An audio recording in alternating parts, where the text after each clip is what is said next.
বলছি দাদা, তোমাদের টাইমে কি স্টেরয়েড নেওয়া চলতো?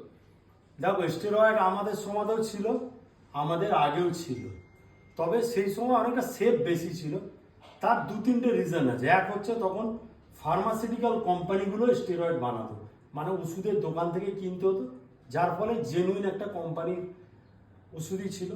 নাম্বার টু, ডোজের পরিমাণ অনেকটা কম ছিল, এখনকার মতন এত অত্যাধিক ডোজ নিত না। আর নাম্বার থ্রি, সেগুলো সব হিউম্যান, মানে মানুষের ইউজ করার জন্য ছিল। আজকে কিন্তু অনেকেই স্টেরয়েড নেয় বা ইঞ্জেকশন নেয়, সেগুলো কিন্তু অ্যানিমেল প্রোডাক্টের, যার ফলে ক্ষতির সম্ভাবনাটা অনেকটা বেড়ে গেছে। তাতে কি তুমি বলছো স্টেরয়েড নেওয়া ভালো কি না?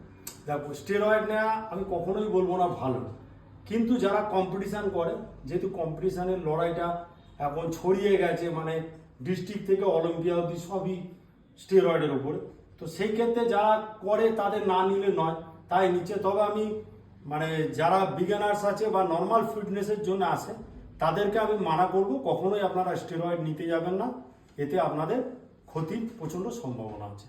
তাই না নেওয়াটাই আমার মনে হয় বেস্ট। ঠিক আছে, থ্যাংক ইউ দাদা।